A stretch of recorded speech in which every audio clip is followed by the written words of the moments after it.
कहने लगे, क्या पहले हम माँ चंडी देवी की उपासना नहीं किया करते थे? फिर आदेश आज ही प्राप्त हुआ।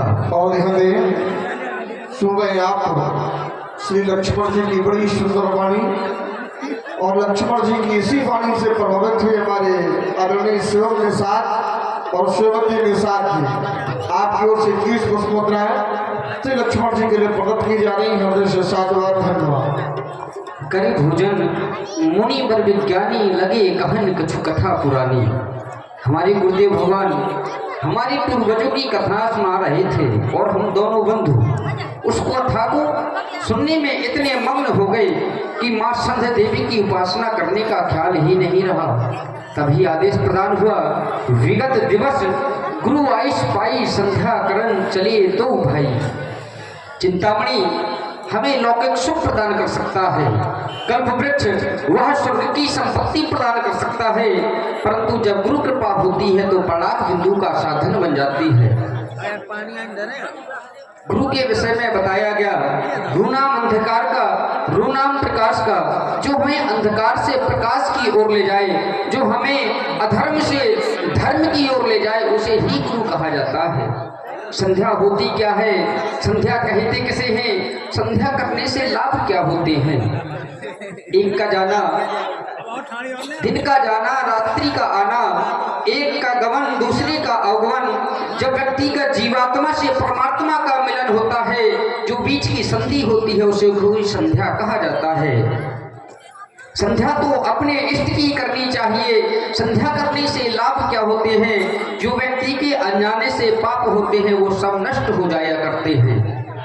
जो व्यक्ति संध्या नहीं किया करते वो अगले जन्म में श्वान की योनि को प्राप्त हो जाते हैं, अर्थात वो लोग कुत्ते की योनि को प्राप्त हो जाते हैं।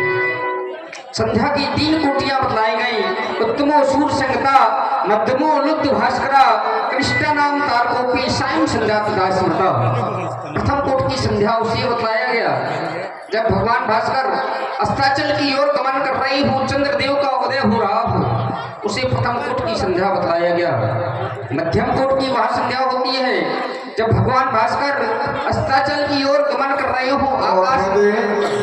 सुन रहे आप इस समय बड़ी विद्वता और ज्ञान से भरपूर श्री लक्ष्मण जी की वाणी आदरणीय हमारे राजकुमार जी दुकानदार आपकी ओर से 21 पुष्पोत्तराएं प्रभु श्री राम जी और लक्ष्मण जी के चरणों में प्रकट की जा रही है। हृदय से साधुवाद, धन्यवाद।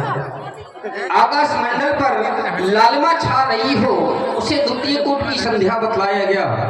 तृतीय कोट की संध्या उसे कहा जाता है जब भगवान भास्कर पूर्णतः अस्ताचल की ओर गमन कर चुके हों, आकाश मंडल पर कुछ तारे गणित मार रहे हों, उसे तृतीय कोट की संध्या बताया गया।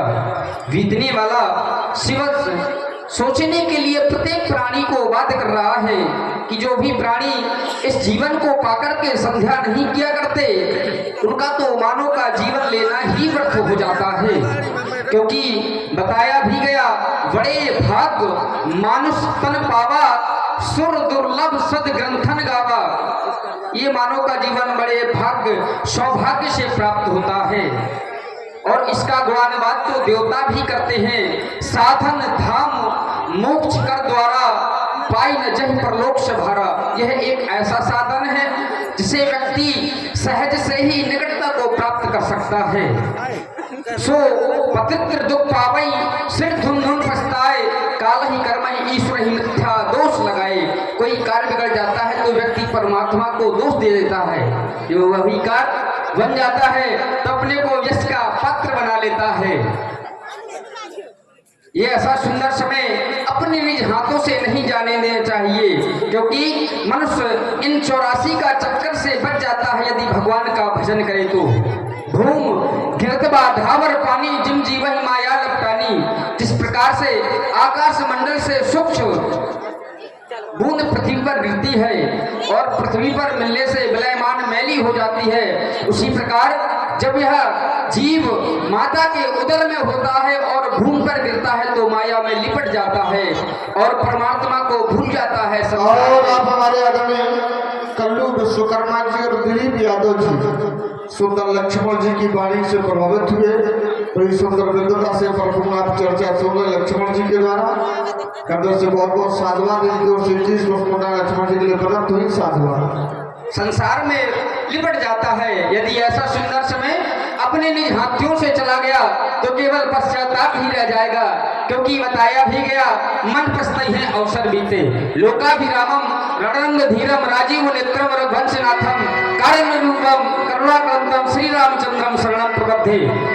बैठे हुए सभी श्रद्धालुजन एक बार पुनः जयघोष करें, बोलिए राघवेंद्र सरकार की।